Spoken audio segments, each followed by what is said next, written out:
다양한 어려움들을 만납니다.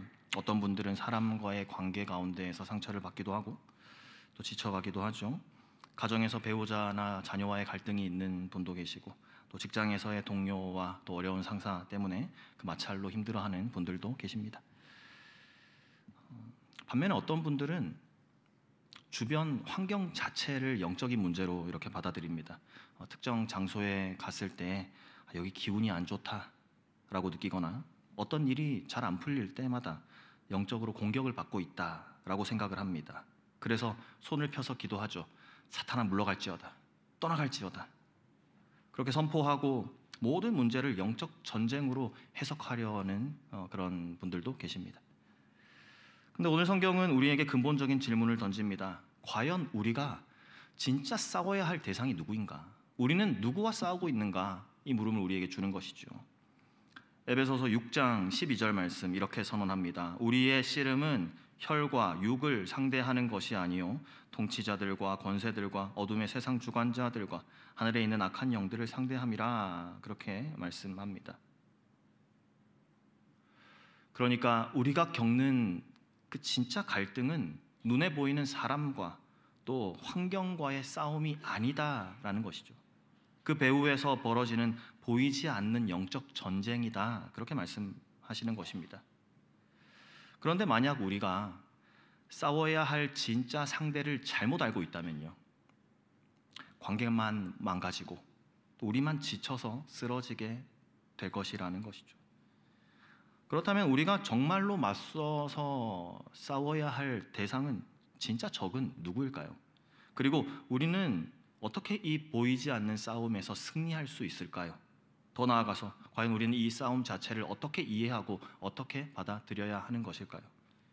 오늘 말씀을 통해서 우리가 겪고 있는 이 모든 어려움들 그리고 갈등들을 새로운 시선으로 바라볼 수 있게 되기를 소망합니다. 우리의 적은 총을 든 칼을 든 그 힘센 괴물과 같은 그러한 존재가 아닙니다. 영화 속에서 보는 것처럼 무시무시한 모습으로 우리 앞에 나타나서 우리를 물리적으로 공격하는 그러한 존재가 아니라는 것입니다.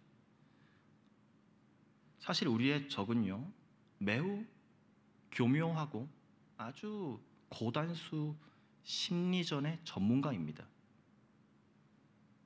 그 속임수의 전문가입니다. 그 적의 최우선 목표가 무엇인지 아십니까? 바로 우리의 정체성을 흔들어 놓는 것. 이런 말들로 우리를 공격합니다. 네가 정말 하나님의 자녀가 맞아? 네가 하나님 사랑받을 자격이 있기나 해? 네가 저지른 그 일들 설마 하나님께서 용서하실 거라 그렇게 생각하고 있는 거니? 이런 속삭임들이 바로 영적 전쟁의 실체라는 것입니다. 실제로 영적 전쟁의 90% 이상은 이런 일상 속의 속삭임, 우리의 마음과 생각 속에서 벌어지는 그런 정체성의 공격이다는 것입니다. 우리는 이러한 보이지 않는 싸움에 대해서 흔히 두 가지 실수를 범합니다. 첫 번째로 부정해버리는 것입니다. 외면해버리는 것입니다. 영적 싸움은 무슨 영적 싸움? 신앙은 그냥 사랑하고 평화롭게 그렇게 사는 거지. 너무 복잡하게 생각하지 말자. 보이지도 않는 거. 마치 영적 전쟁이 없는 것처럼, 적이 없는 것처럼 그렇게 무방비로 살아가는 것이죠. 감기 바이러스의 존재를 무시하고 손도 씻지 않고 마스크도 하지 않고 그렇게 살아가는 모습처럼 말입니다. 두 번째 오류는 또 다른 극단에서 왜곡하고 과장하는 겁니다. 외부 환경이나 상황들을 모두 적으로 보는 것이죠. 이 지역에 악령이 있다. 이 건물에 나쁜 기운이 있다. 저 사람 때문에 영적 공격받고 있다. 그렇게 생각하면서 장소와 상황 자체와 싸우려고 합니다. 그래서 특정 장소에 들어가서 손을 들고 사탄아 물러가라, 떠나갈지어다. 그렇게 외치면서 마치 자기의 능력을 과시하는 것처럼 모든 불편한 상황들을 다 영적 전쟁으로 그렇게 해석해버리는 것이죠. 영적 전쟁을 무슨 외부의 적과 싸우는 전투 게임처럼 그렇게 왜곡하는 것입니다. 악마를 결박해야 돼. 땅밟기를 하면서 그 자극적이고 극적인 그런 외적인 행위에만 집착하게 만들어버리는 것. 이것이 영적 전쟁을 대하는 그 두 가지 오류 중에 또 한 가지 모습인 것이죠. 그런 의미에서 우리는 어쩌면요, 이제까지 영적 전쟁을 대하는 그 입장에서 잘못된 옷을 입고 있었던 것 아닌가 생각해 보게 됩니다. 마치 겨울에 입어야 할 옷을 여름에 입고 다니는 것처럼요. 정장을 운동할 때 입고 그렇게 운동하는 것처럼 상황에 맞지 않는 옷을 입고 살아온 것은 아닐까, 오늘 말씀 가운데 한번 돌아보는 것이죠. 어떤 사람들은 무관심이라는 그 얇은 옷을 입고 영적 전쟁을 무시했고, 어떤 사람들은 과장된 갑옷을 입고 엉뚱한 곡과 싸웠습니다. 마치 돈키호테처럼 말이죠. 이러한 방식은 결국 가장 중요한 핵심을 놓치게 만듭니다. 그런 과정 중에 놓치게 되는 것, 바로 내면의 믿음과 정체성을 지켜내는 싸움이라는 것을 망각해버리는 것이죠. 우리의 적은 특정 장소에 거주하는 그런 존재가 아닙니다. 진짜 영적 전쟁의 전쟁터는요, 바로 우리 내면, 우리의 생각과 우리의 마음속이다, 이 말씀을 드리는 것입니다. 진짜 영적 전쟁의 전쟁터는 저 바깥 세상의 어떤 장소, 상황이 아니라 바로 우리의 내면, 우리의 생각과 마음 속에서 벌어지는 그러한 속임수와의 전쟁입니다. 우리가 아무리 외부를 향해서 사탄아 물러가라 외쳐도 정작 내 마음속에 너는 안 돼, 넌 가치 없어, 이런 거짓말들에 계속해서 속고 있다면 아무 소용이 없는 것이죠. 우리의 진정한 싸움은 나는 누구인가 라는 이 정체성을 끊임없이 공격해오는 그 내면의 거짓말에 맞서서 하나님의 진리 위에 굳건히 서는 것임을 믿습니다. 그렇다면 이 정체성을 둘러싼 치열한 내면의 싸움, 우리는 이 싸움에서 어떻게 승리할 수 있을까요? 바로 이 승리를 위해서 하나님께서 우리에게 주신 것이 바로 전신갑주이다. 13절 말씀입니다. 그러므로 하나님의 전신갑주를 취하라. 이는 악한 날에 너희가 능히 대적하고 모든 일을 행한 후에 서기 위함이라. 하나님께서 우리에게 주신 전신갑주는 싸움이 벌어질 때마다 허겁지겁 챙겨 입는 그런 전투 장비가 아니라는 말씀입니다. 그러면 그 전신갑주는 무엇입니까? 우리가 누구인지를 선포하는 정체성의 의복이다. 바로 이것입니다. 실제로 로마 군인들이 입었던 갑옷은요, 단순한 쇳덩이가 아니었습니다. 그 로마 군인의 갑옷, 그것을 통해서 나타내는 것이 무엇입니까? 로마의 시민권, 황제의 권위, 그런 것들을 대표하는 그들의 신분을 증명해주는 신분증이었죠. 마찬가지로 하나님의 전신갑주를 입는다는 것은 복음 안에서 내가 어떤 존재가 되었는지를 선언하는 것입니다. 그러니까 우리의 관심을 내가 무엇을 열심히 하느냐가 아니라 내가 근본적으로 누구냐, 이것으로 바꾸어 놓는 그러한 오늘 말씀인 것이죠. 그렇다면 이제 이 정체성의 의복, 이 거룩한 의복의 각 부분들을 한번 살펴보려고 합니다. 각 의복들, 우리의 행동이나 우리의 노력을 자랑하기 위해서 우리가 입는 것이 아닙니다. 하나님이 그리스도 안에서 우리에게 이미 주신 것을 기억하고 선포하는 그 역할을 하는 것이 하나님의 전신갑주, 우리가 매일 아침마다 입어야 할, 날마다 거울 앞에서 단장하며 입어야 할 그 하나님의 전신갑주라는 말씀입니다. 14절 이하 말씀입니다. 그런즉 서서 진리로 너희 허리띠를 띠고 의의 호심경을 붙이고 평안의 복음이 준비한 것으로 신을 신고 모든 것 위에 믿음의 방패를 가지고 이로써 능히 악한 자의 모든 불화살을 소멸하고 구원의 투구와 성령의 검 곧 하나님의 말씀을 가지라. 오늘 본문 말씀합니다. 우리가 매일 입어야 할 그 아이덴티티 웨어라고 말할 수 있겠습니다. 우리의 정체성을 나타내주는 우리의 의복 말입니다. 그 첫 번째는 바로 진리의 허리띠입니다. 허리띠가 왜 중요합니까? 당시 군인들 입던 긴 옷에 허리띠가 없다면 제대로 움직일 수가 없었을 겁니다. 허리띠 단단히 매야 옷이 흘러내리지 않고 빠르게 움직일 수 있지 않았겠습니까? 영적으로도 마찬가지라는 것이죠. 진리의 허리띠, 우리의 흔들리는 감정, 이 세상 속의 혼란 속에서 우리를 꽉 붙잡아주는 그 복음의 중심축 역할을 하는 것입니다. 하나님은 나를 사랑하신다. 예수님은 나의 구주이시다. 나는 하나님의 자녀다. 이런 변함없는 복음의 진리가 우리의 삶을 붙잡아 주시는 것이죠. 두 번째 의의 호심경입니다. 우리가 매일 아침 입어야 할 영적 의상, 호심경. 가장 중요한 심장, 그 핵심 장기들을 보호하는 가슴 보호대이죠. 우리의 적이 너는 자격 없어, 너는 부족해, 네가 뭘 해도 소용없어, 그 비난과 수치의 주먹을 날릴 때, 그러한 화살을 쏠 때 이 호심경이 우리의 심장을 지켜줍니다.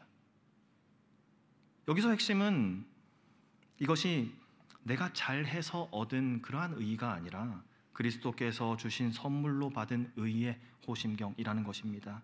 나는 그 호심경을 착용하면서 고백하는 것이죠. 선언하는 것입니다. 뭐라고요? 나는 예수님의 십자가로 인해서 하나님 앞에서 의롭다 인정받은 존재다. 이것이 우리가 매일 아침 선포해야 할 그 우리의 정체성인 줄 믿습니다. 아멘. 세 번째 우리가 입어야 할 영적 의상, 평안의 복음의 신입니다. 군인에게 신발이 얼마나 중요하겠습니까? 발이 다치면 아무리 무기가 좋다고 한들 이 신발, 그 발을 지켜줍니다. 우리를 뒤로 물러서지 않게 만들어줍니다. 오히려 이 상처 가득한 이 세상 속으로 오히려 한 걸음 한 걸음씩 그렇게 담대하게 나아갈 수 있게 만들어주는 그런 든든한 기반이 되는 것이죠. 이 기반이 무엇입니까? 평안의 복음의 신, 바로 하나님과의 평화입니다. 하나님과 원수되었던 우리가 예수님을 통해서 하나님과 화해하게 되었다는 그 복음요. 이것이 우리를 어떤 상황에서도 흔들리지 않게끔 우리에게 평안을 주는 그러한 신인 것이죠. 믿음의 방패 네 번째입니다. 로마 군인 방패 컸습니다. 몸 전체를 가릴 만큼 그렇게 큰 방패였습니다. 이 방패에 특별한 역할이 있었다고 해요. 날아오는 불화살이 이 방패에 꽂히면 그 불이 꺼지는 그러한 기능과 역할이 또한 있었다고 합니다. 믿음의 방패, 단순히 믿는다 이런 막연한 느낌이 아니라 내 심장을 향해서 날아오는 그 의심, 불안, 절망, 그러한 같은 불편한 공격들을 직접적으로 막아내기 위해서 우리가 능동적으로 들어올리는 그 방패, 하나님의 약속에 대한 구체적인 신뢰를 우리가 믿음으로 들어올리는 것이죠. 하나님 약속하셨으니까, 하나님 나에게 약속하셨기 때문에 반드시 그렇게 될 것이다, 이러한 확신으로 우리 방패를 드는 겁니다. 다섯 번째로 구원의 투구이죠. 투구, 우리 몸의 지휘본부인 머리 아닙니까? 그 머리, 생각을 보호하는 투구요. 우리의 적은 계속해서 우리의 정체성을 공격합니다. 네가 정말 구원받은 게 맞는지 생각해봐라 라고 하면서 우리에게 의심하게끔 속삭이죠. 이 구원의 투구는 우리의 구원이 내 노력에 달린 것이 아니다, 하나님의 은혜 위에 굳건히 서 있다라는 그러한 확신을 가지게끔 합니다. 그 구원의 투구를 쓰면서 우리 선포합니다. 나는 결국에 안전하다. 하나님께서 나를 끝까지 책임져 주시기 때문에 나는 안전하다. 이렇게 흔들리지 않는 확신으로 혼란스러운 생각들을 막아내는 가장 중요한 장비인 것입니다. 지금까지 살펴본 이 다섯 가지의 것들이 모두 방어 장비였다면, 여섯 번째로 등장하는 이 갑옷에 주어진 유일한 공격 무기, 바로 성령의 검입니다.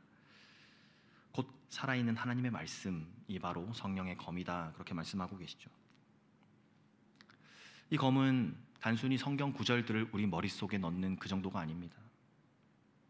그것을 훨씬 넘어섭니다. 예수님께서 광야에서 사탄의 시험을 받으실 때에 어떻게 하셨습니까? 기록되었으되 라고 말씀하시며 하나님의 말씀으로 대적하셨던 모습 우리가 기억합니다.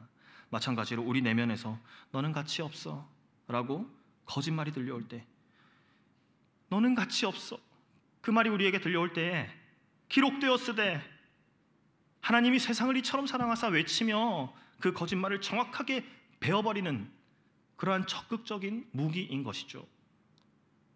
중요한 점은 이 칼이, 이 검이 다른 사람을 공격하거나 다른 사람을 비난하는 데 쓰여지지 않았다는 겁니다. 그렇게 쓰라고 주신 칼이 아니라는 것이죠. 이 검은 우리 안에 속삭이는 그 거짓말들을 잘라내고 진리 위에 바로 서도록 해주는 그러한 치유와 회복의 도구입니다.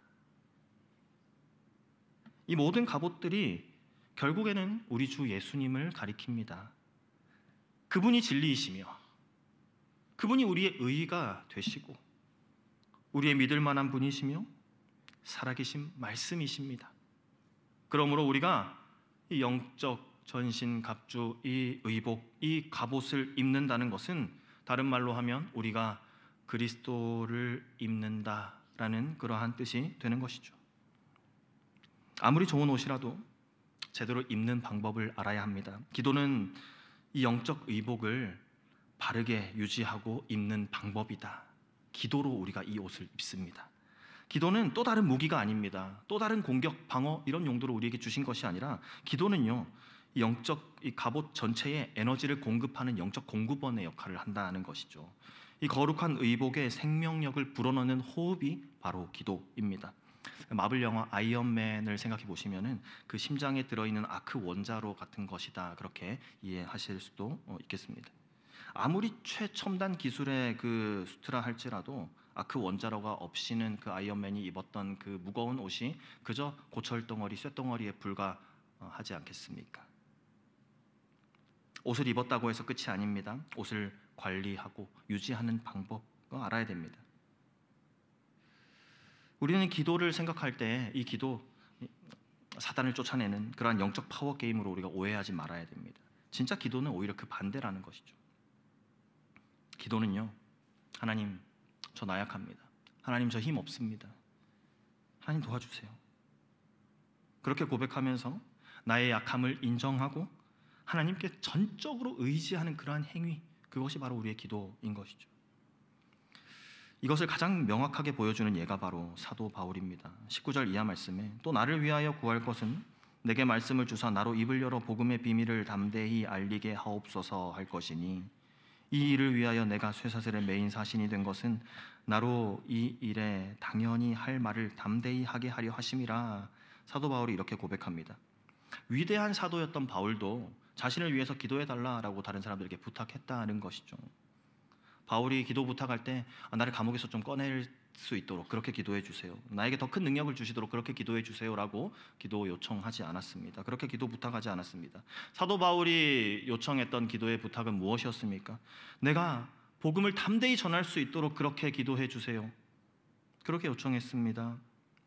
기도가 나의 힘, 나의 능력을 자랑하는 것이 아니라 하나님께 의존하는 행위라는 것을 완벽하게 보여준 그러한 사도 바울의 기도의 모습, 기도에 대한 그러한 생각들입니다. 우리는 하나님, 제가 이겨야 하는데 하나님 도와주세요, 제발요, 이렇게 불안하게 기도하는 것이 아닙니다. 오히려 하나님, 주님께서 이미 이기셨습니다. 그 승리를 저를 통해서 나타내 주세요 라고 이렇게 확신 있게 기도하는 것입니다. 오늘 상세히 다루지는 못하지만 18절 이하 말씀, 18절 말씀은 우리에게 이 세 가지를 더 가르쳐 줍니다. 기도할 때에 첫째로 성령 안에서 기도하라. 내 욕심이 아니라 하나님의 뜻에 맞는 기도를 드리는 것. 둘째로 깨어 기도하라. 영적으로 민감하게 하나님의 음성을 들으면서 성도들을 위해서 기도하라. 세 번째로 교회 공동체와 복음 전파를 위해서 기도하는 겁니다. 기도의 분위기 속에서만, 이 부분을 시간상 너무 자세히 다루고 지나가지는 못하지만 이러한 기도의 분위기 속에서만 우리가 입은 그 영적 의복이, 그 영적 갑옷이 비로소 진정한 능력을 발휘하기 시작한다라는 것이죠. 이제는 그 갑옷들의 전원이 공급되어지는 것입니다. 기도를 통해서요. 기도는 우리를 하나님의 능력과 연결시키는 생명줄인 줄 믿습니다. 승리의 확신을 날마다 새롭게 해주는 영적 호흡이 바로 기도인 줄 믿습니다. 그래서 오늘 설교의 핵심은 이것입니다. 우리는 이기기 위해서, 승리하기 위해서 싸우는 것이 아니라 우리는 그리스도께서 이미 이루어 놓으신 승리의 그 자리에 서서 싸우는 것이다. 승리를 쟁취하려고 싸우는 것이 아니라 이미 하나님께서, 예수님께서 이루어 놓으신 그 승리를 발판 삼아 그 승리 위에 서서 싸우는 우리라, 이것입니다. 엄청난 관점의 전환이죠. 우리의 싸움은 절박하게 이기기 위해서, 승리하기 위해서 그렇게 하는 불안한 싸움이 아닙니다. 이미 확보된 승리의 깃발 아래에서 당당하게 싸워가는 그러한 싸움인 것이죠. 이미 이긴 싸움에서 우리의 목표는 저 어마어마한 적을 쓰러뜨리는 것이 아니라 이미 승리한 그 싸움 가운데에서 이미 패배해버린 그 적이 거짓말로 우리의 내면에서 속삭이는 그 순간 우리가 누구인지를 기억하면서 그 진실의 검으로 그 거짓말을 단호하게 잘라내는 것입니다. 아니, 아무리 거짓으로 속삭여도, 아무리 내가 하나님과 관계가 없다 그렇게 나를 속이려 할지라도, 아니, 나는 하나님의 자녀야 이렇게 선포하면서 내 정체성을 굳건히 지켜 나가는 것입니다. 이러한 마음, 이러한 관점은 우리의 삶을 어떻게 변화시켜 줄까요? 직장에서 어려운 상사를 만난다 할지라도 저 사람 자체가 내 원수가 아니구나, 내 진짜 싸움은 상대방을 미워하고 원망하려는 내 마음의 이 죄성, 그리고 그것을 부추기는 사단의 속삭임과의 싸움이구나, 이것을 우리가 생각하게 되는 것입니다.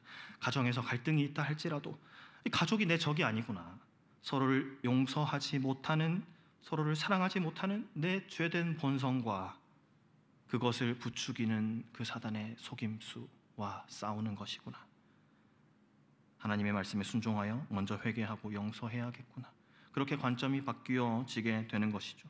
무엇보다 내 마음에 의심의 소리가, 절망의 목소리가 들려올 때에 나는 그리스도 안에서 이미 승리한 자다, 그렇게 우리의 정체성을 확고히 하며 그 거짓말에 당당히 맞서 싸워 승리할 수 있을 것입니다. 그래서요, 우리 매일 아침 영적 의복을 입는 것으로부터 우리의 하루를 시작할 수 있으면 좋겠습니다. 더 이상 두려움에 쩔쩔매는 것이 아니라 그리스도 안에서 우리 이미 승리한 우리이다, 이 복음의 정체성을 가지고 담대히 서시는 저와 우리 성도님들 다 되게 하시기를 간절히 소망합니다.